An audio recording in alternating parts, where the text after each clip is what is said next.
Greetings, viewer. You groovy music fan, how are you doing? Welcome to Full Record Jacket with Phil and Ben, another of our random chats, in which we are discussing cover versions. Yes. Your Yes, idea we this are. is, Ben. So what can you give me a synopsis of what you want to discuss? And I'll You also asked ask you me a the question. didn't or you saw something online, didn't you, about Radiohead? Oh, yes, okay. Yeah.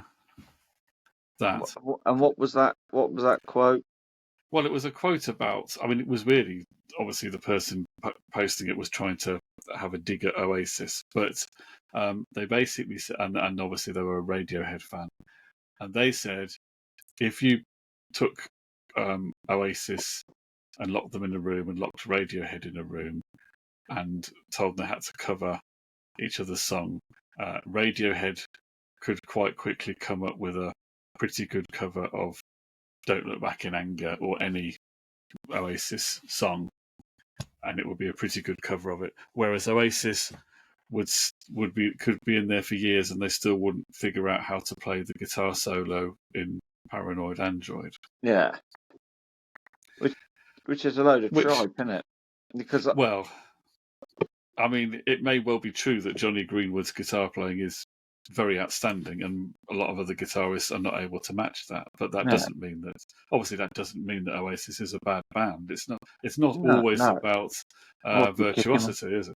yeah, and I think with any cover version, you will get sort of like your Robson, Jerome, those sort of things where they will out and out cover it. There's a difference between covering it and covering it, isn't there? You can cover it and put your own twist on it. Look at Johnny Cash with Hurt. That is far better. The way he's done it is far better than the original Nine Inch Nails version, which is, and I'm not going to hold back here, awful. I've heard the original Nine Inch Nails version, but I haven't listened to it enough. I didn't want to declare it awful on just one listen. What I don't know is whether if I had known the Nine Inch Nails version first and I'd liked it, would I then like the Johnny Cash one more? See, I hadn't heard the Nine Inch Nails version, and I did sort of think, if I hadn't heard the Johnny Cash version, would I have liked it more because the Johnny Cash version is so much more superior. I don't think Johnny Cash had a lot of gravitas, didn't he? And he brought a big emotional heft to a lot of those performances. So once you've heard the Johnny Cash version, but then there are other ones where I wouldn't necessarily. I think Johnny Cash did. Well, he did a lot of remakes of songs in those later albums, didn't he? And a lot of them are excellent. I wouldn't say they're all necessarily better than the originals, but they are definitely usually great. But yeah, how much of this is what you're used to? Yeah. I mean, Twist and Shout by the Beatles, I suppose it's because I've heard it so many times. And it's obviously on the Ferris Bueller soundtrack and that as well. And because I know the backstory of it, for me, that is the definitive version of Twist and Shout. Have you listened much to the Isley Brothers version? Yeah. But it doesn't have the same. Well, it doesn't have the same sort of raw impact sort of thing. No, it's a fun Motown song, but it doesn't have that rocking impact. It doesn't have John Lennon's mad screaming vocal. It doesn't have that. So yeah, and I suppose you had a lot of these pop artists, your Simon Cowell Factory sort of cover versions and stuff. But I remember in the early 2000s when what was his name? Was it Jules? He did Mad World anyway. Gary Jules. Gary Jules. Now that was a really good cover version because it did it in a different way. It was, it was slightly removed, not more somber, but it was a bit more reflective than that because it was on the Donnie Darko soundtrack, wasn't it? So yes, and I think in some ways, yes, it did add a poignancy to the song in a way, didn't it? Yeah. And I think that's the thing with the cover version. I think it's very easy for oh God, I keep kicking me thing. It's very easy to sort of say, oh yeah, these bands that can only play 3 chords, they're not going to. But then, you could. Radiohead would probably come back with Tom York isn't going to sing a song like Liam Gallagher, but he would put his own twist on it, which would give you something different for that song. You'd hear it in a different way. Now, which song, if Radiohead were going to cover Oasis, which song do you think they should do? I think I know which one I would want them to do, but I wonder what you would think. Not too sure, actually. Get off your high horse, lady, and dig out your soul. Yeah, okay. I was thinking that Radiohead could do it. Maybe it's a little bit... Or Talk Tonight. Well, maybe. I was thinking Radiohead could do Cast No Shadow. Yeah. But that's a little bit towards the Radiohead sound anyway, isn't it? Yeah, you know what I mean? It's something like, the one about Subterranean Homesick Alien. Yeah, yeah. And it's got that sort of feel to it. It's not a million miles away. They could do a Radioheadified version of Cast No Shadow. Yeah, but I don't know how the vocal would come out from him. Yeah, so I like it when a band does something that isn't in their remit, as it were. Remember back in the day on Mark and Lard when Travis did Hit Me Baby One More Time? Or on Joe Wiley, the Arctic Monkeys did Girls Aloud, Sound of the Underground, or whatever it was. So I like it when an artist sort of does a song that isn't necessarily from a genre you would expect them to do. But I'd like to hear Radiohead do a song that, to be fair, High Horse Lady isn't particularly that an Oasis-y song, really, for me. It sounds more like a Noel solo song. So for them to do something completely away from what they would normally do, from the unexpected, if you're going to do a cover version, do it, do one that people wouldn't expect you to do. Takes out your comfort zone. So if Oasis, and let's say the classic lineup of Oasis, let's call it the 90s Oasis, right? If that lineup of that band was going to do a Radiohead song, which one would you give them to do? Maybe sing off of Kid A, or then, because something like Karma Police could quite easy, it could be a. Imagine Liam sneering the lyrics to that. Yeah, or No Surprises. Yeah, I could also imagine them doing Electioneering. Yeah. Yeah, you want them to do something that would sort of, even though it's a Radiohead song, it would become an Oasis song, and vice versa. That if Radiohead did a Oasis song, it would feel like a Radiohead. A bit like, I suppose, when you get bands like the Beatles doing Twist and Shout, or the Oasis doing I Am the Walrus. Like, I Am the Walrus, I know it's a Beatles song, but they never played it live.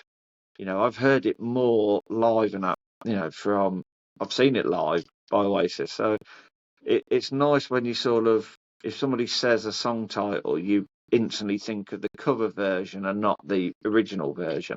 Yeah, so is that in Oasis world, it's kind of both a Beatles song and an Oasis song? Yeah. I think even Paul McCartney said it once of that song, that he liked it. Yeah. Yeah, I did enjoy their version of it. It works well. I suppose the obvious one you mentioned, "Hurt" by Johnny Cash, which always comes up in these discussions. The other one that always comes up, of course, is "All Along the Watchtower." Yeah. And that is obviously, it's a Bob Dylan song, which now feels like a Jimi Hendrix song. Yeah. And then what's the other one I'm thinking of? We've got I Will Always Love You by Whitney Houston. That I always think of being a Whitney Houston song, or a song by one of your favourite artists, and sung by somebody who is both of them are no longer with us. Both the artists involved are no longer with us. Nothing Compares to You, the Sinead O'Connor version. Oh yeah. So it's Or Tainted Love by Soft Cell. Yes, because of course that's a '60s R&B song, isn't it? I can't remember who was it by originally. Forgotten. Oh, God only knows. Woman. It was sung by a woman. It was sung by a woman. It was a woman, wasn't it, that sang it originally? Let's have a look. So I can. Gloria Jones. People didn't really know that because the original one. I don't think the original one was very prominent at the time, was it? I don't. Certainly wasn't. I don't think in this country.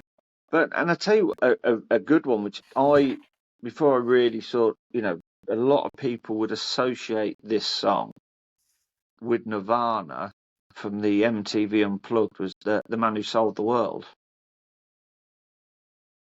When I hear that song, it's on the Batman soundtrack, the latest Batman film. I instantly think that's a Nirvana song. My brain knows that it's a Bowie song, David Bowie, but it instantly, my first thought is, that's a Nirvana song. But is that because you heard the Nirvana version most when you were younger? Yeah, and I think my brain associates it more with Nirvana than it does Bowie, even though I do have the album. I have got both of those albums, so yeah.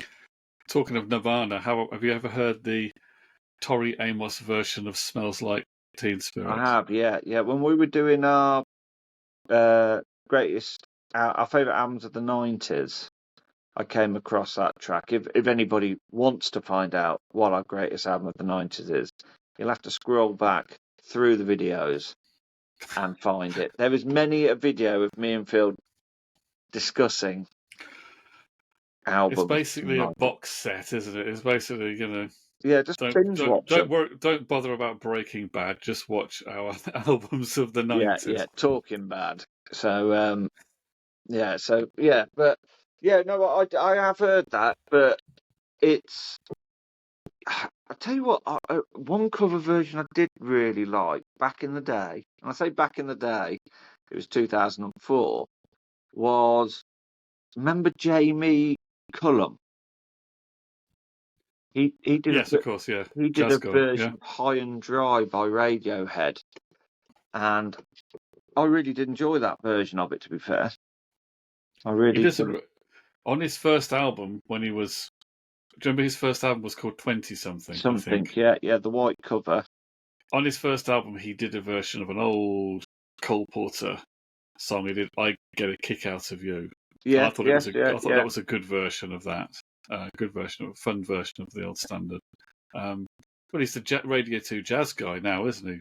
Jamie Cullum. Is, yeah. Does that show? Yeah. Which is worth a listen.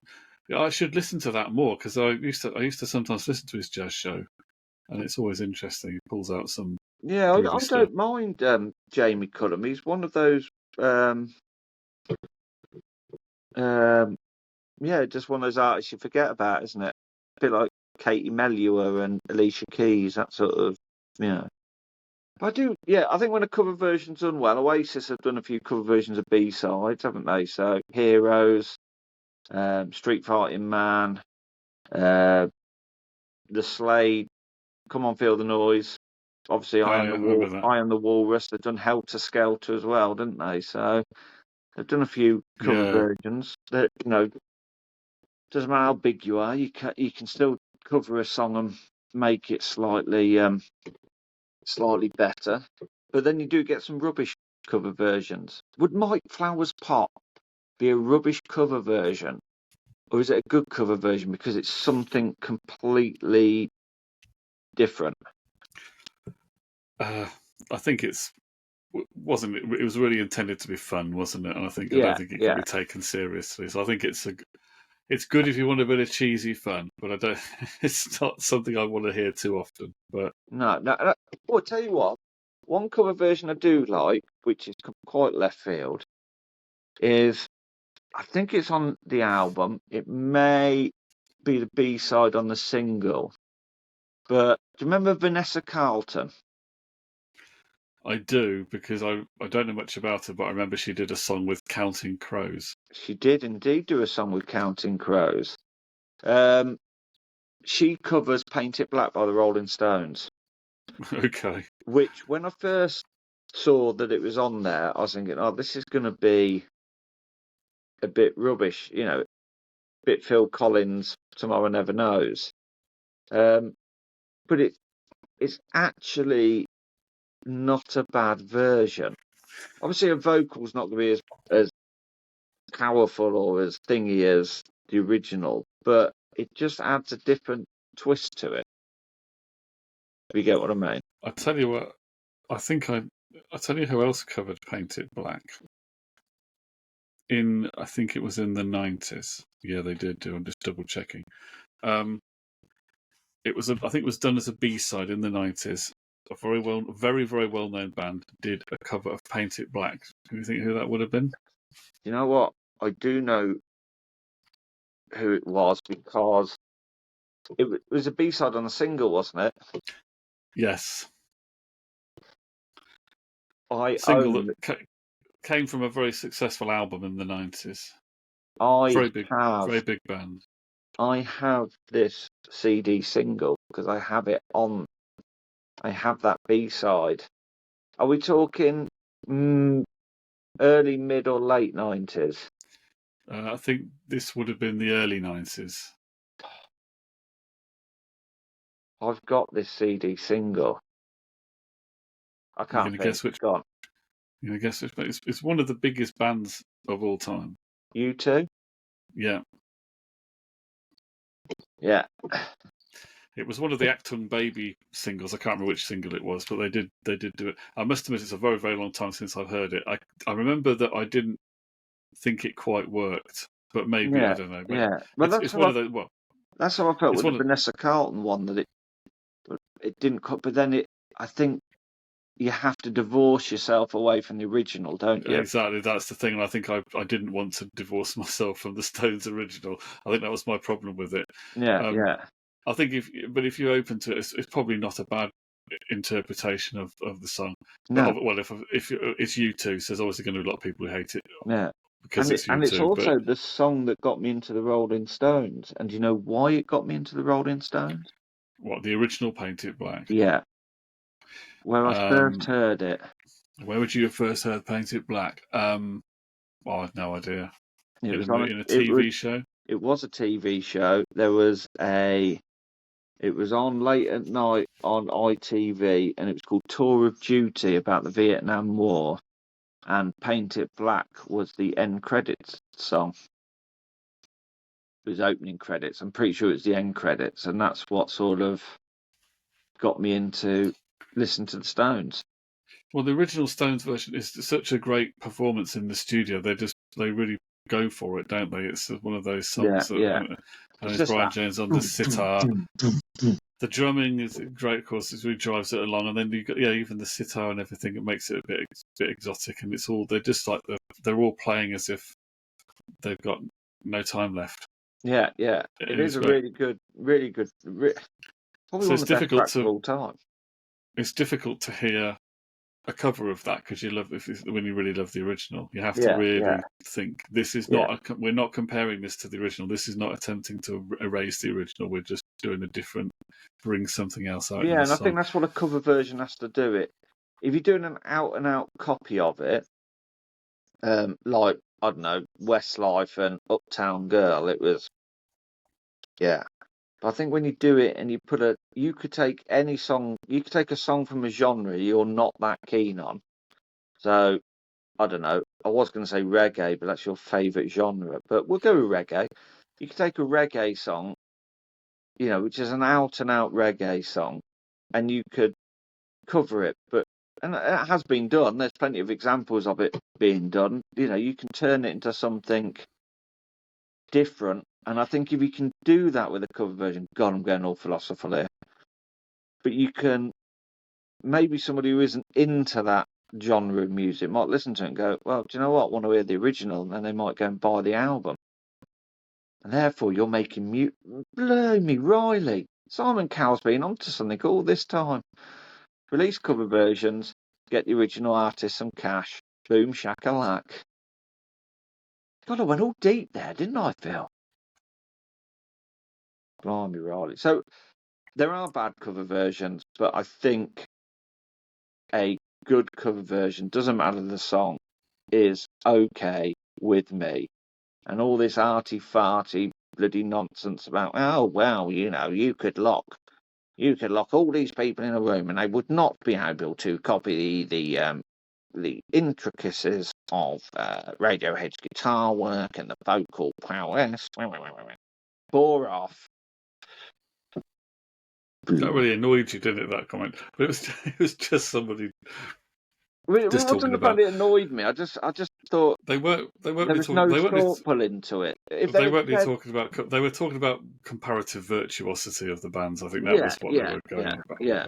And it's almost saying, well, yeah, this group of people won't be able to play it because they're thick or they're lesser. They might be lesser musicians, but I think anybody can. I mean, me and you could cover a song. It'd sound terrible, but we'd give it a go. Yeah, there's not necessarily anything wrong with being lesser musicians, because sometimes great art is made from limitations. So it's not, it doesn't necessarily mean you can be a virtuoso musician but not necessarily create anything interesting. So it's all. If you could cover, and this will be the last thing on this topic for now, but if you could cover one song, if you could pick up the guitar, instantly play it, and be in front of a stage full of people, you could sing, what song would you cover? I have no idea. I don't know.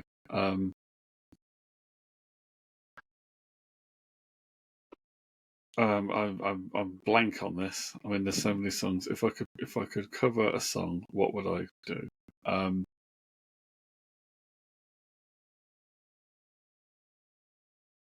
I don't know. I'll tell you what. I'll go with some that I've tried to play on guitar. I haven't got all the way with them, but "Sunshine of Your Love" by Cream. I used to sort of be able to play the riff to that. Bit of a deep cut. "State Trooper" by Bruce Springsteen. That would, but I'm not sure I'd want to do that in front of an audience. I'm not sure I'd want to play any song in front of an audience, to be quite honest. Yeah, but you didn't see pick up the guitar. You'd know how to play that song. You'd be able to do it. Yeah, something like a Springsteen or Neil Young or something like that, "Rocking in the Free World" or something like that. I'd choose anything by Meatloaf, which is 8 minutes long, just to bore the living daylights out of people. I'm trying to think what would be an appropriate Meatloaf song for you. I would do anything for love, but I won't do that. What is the that? That is what I want to know, Philster. What is the that? What is the that he wouldn't do? They'd ruin it if they told you that. No, that'd be rubbish. I think I'd do "You Only Get What You Give" by the New Radicals, because it's got a bit of everything in it. It would ruin it. It would be like finding out who Carly Simon wrote "You're So Vain" about, although even we have sort of been told that. Yeah, or what was in that suitcase in Pulp Fiction. It should have stayed a mystery, really. And is the walrus really Paul? Yeah, is Tupac still alive? These are the mysteries of the world. Now, that's another interesting theme for a show. Your songs that have got a bit of a mystery in them that was never really resolved. Yeah. There's some more. "Ode to Billy Joe." Yeah. What were they throwing off the Tallahatchie Bridge? Tallahatchie Bridge, love that song. Yeah. There's a few others like that, So songs with about somebody, but we don't know who they're about. Or there's some mystery in the song that people want, and it has never really been resolved. So what was that? What was that in the Meatloaf song? Yeah. We can surmise. Are there any more? Come on, viewers! If you've got any ideas on this, we'll do another show all about these mysteries, and we'll come up with the best mysterious, unresolved thing in a song ever. And me and Phil will be like Shaggy and Scooby, and we'll investigate them. Yeah, something like that. Yeah. Shaggy? That's my best Scooby. I do apologise, Phil. But yeah, we can do that. I'm up for that. We've still got to drag my singles collection down from up the loft and go through that, don't we? So we can do that. Oh, we're going to go through your singles collection. Now, the other thing I wanted to ask you, I saw there was a photo, I saw it the other day, of the members of what is going to be this lineup they're calling Oasis. Yes. Rehearsing or arriving at a rehearsal. Yeah. So when is the gig? You're going to the first one, I July believe. the 4th. Okay, and that's the opening show, I think. Am I right to It think is that? the opening show at Cardiff, yeah. Okay, so that's the 4th of July. So they've got, how long have they got now then? Just over a month. Yeah. Are they going to get it together in that time? Yeah. Be like riding a bike, Phil. Isn't the drummer an American guy? Yeah. Now, what background does he have with them? I'm not overly too sure. Wasn't he part? Oh, my lights has gone off. Wasn't he part of Liam's touring thing? I don't know. Oh, my Okay. battery's died and that. I'm not overly too sure with the drummer, if I'm honest. I'll have to do some research. But Andy Bell, Gem, Bonehead, Liam, Noel, the American guy. So we've got a good, you know. They've all got a past with the band apart from the drummer. But was that, I'm just trying to remember now in my timeline, with Bonehead, was he ever in the band with those two during the original run? No, because him and Griggsy left, and that's when Andy Bell and Gem came in. So Bonehead left around the time of Standing on the Shoulders of Giants. Yes, yeah, because Noel ended up playing most of the instruments on that album. Right, yeah. So, because if you remember, Andy Bell and Gem appeared in the video to what was the first single again? God, my mind's gone. Go Let It Out. So they were in the video to that. So it's a bit. I'm trying to think of a comparison with another band that's changed its lineup. It's a bit like having. I'm trying to think of another band that's had different lineup changes. It's like an amalgamation of two eras of the band being put together. Yeah, put them together, yeah. Like Atomic Kitten. Exactly, yeah. Yeah. Or like, remember Sugar Babes? They started off as a three. The band then ended with none of the original members in it, and now they're back and all the original members are in it. So there you go. Okay, it can happen. It can. I didn't know that had happened, but yeah. Yeah. They were quite credible. I quite like the Sugar Babes, their first couple of albums. Remind me, what's one of their songs? I'll push the button, push the button. That one. I know that one. Yeah, I know that one. Yeah. Don't ask me for any more because and they did that one. What was it? Was it not Rewind? I need to find out now because my brain will not let me relax until Sugar Babes songs. Round, that was it. Round, baby, round. No, that's a different song. Take a hand on me. Yeah, that. I'll play a little bit so we don't get done. Let's see if we can hear it when it comes up. Let's see if it comes. No, this is it? No, it's. I've got to sign in, bugger that. But yeah, no. Overload. That was the big one, wasn't it? Overload from the first album. That was a good track.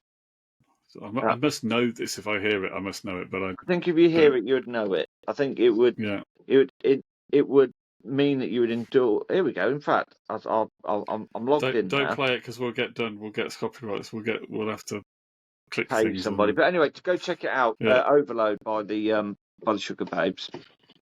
Great. Thanks for that recommendation. Thank you. My pleasure. Anytime. With that thought, is it time to end this particular edition of the show? It is. We're ending it on the Sugar Babes. We've finished on the Sugar Babes. Started with Radiohead and Oasis, and they've ended on the Sugar Babes. Yeah. But at least you got your cover version rant off your chest, which is I got my cover version rant off my chest, and I filled a lifelong dream of finishing on the Sugar Babes. Yeah. Viewer, thank you for being with us for this last 30 minutes. We will return at a point not too far in the future with another edition of Full Record Jacket. I've been Bin. I've been Phil. You will be Ben. I've been Phil. I was thinking ahead to saying, shall I say he's been Ben or shall I let him say it? I've been Phil. Shall I say that bit now? I still am. You and are you've been still Ben. Phil. I And you're will still always Ben. be Ben.